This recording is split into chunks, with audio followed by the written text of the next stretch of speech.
Update on a story that we told you about a few days ago. Monroe police have now arrested that woman accused of locking her boyfriend in a storage unit for nearly a week. 52-year-old Robin Deaton is facing attempted murder and kidnapping charges.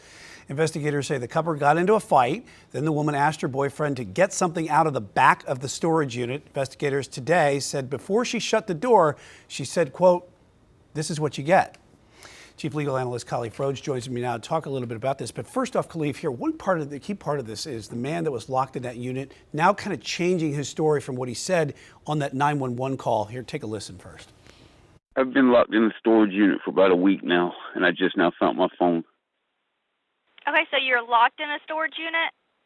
Yes, my girlfriend locked me in here. She double locked my lock, and I don't know how she put me in here, but she put me in here, and I just now found my phone inside of this storage unit. I've been here since last week.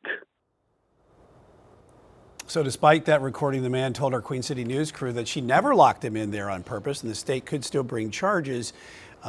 He's charged with attempted murder and kidnapping. Here, talk about the severity of these charges and how this is going to play out in the court of law. Brian, these are very serious charges, so let me start with that. But when we first talked about this yesterday in our production meeting, I did chuckle. I was like, wait, how did that happen? How do you lock someone in a storage unit? Been doing criminal defense for a number of years. Never heard this. This is very unusual. But what I can tell you is a couple things. Every charge in the state of North Carolina has what's called elements, right? So you have elements to a crime.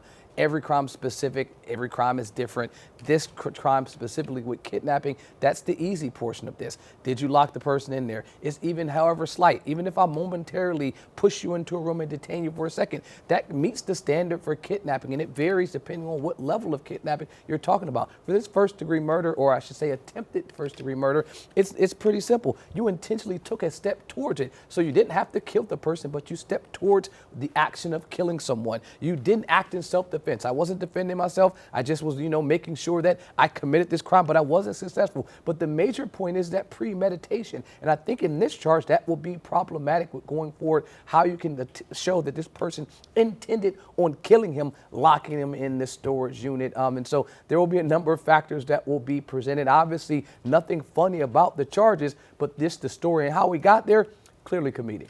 So there's another part of this 911 call. Let's go ahead and play this real quickly here to listen exactly what he said. Okay, so we had that. So let's talk about this more, because it seems too that when you walk this back that it's still going to be, there's a lot of stuff that's going to be used against her. But what about for him? So a couple things. When a person, and I tell clients this all the time, the state can and oftentimes does decide to prosecute with a non-compliant victim. And so the charge is not me versus Brian. It's the state of North Carolina versus Brian. So if you are alleged to have done something to me and then you say, you know what, I don't want to participate. You know what, actually, she didn't lock me in the storage. I went on my own. The state can say, well, we have the 911 tape where you were actually saying that they did this. We don't even need your help. We'll still prosecute her. And so that can often happen, and it does happen specifically in Mecklenburg County when you have video. We have a lot of street cameras that catch things. When you have audio with 911 tapes, with text messages or phone calls. And so the case can proceed forward, and they will use that against him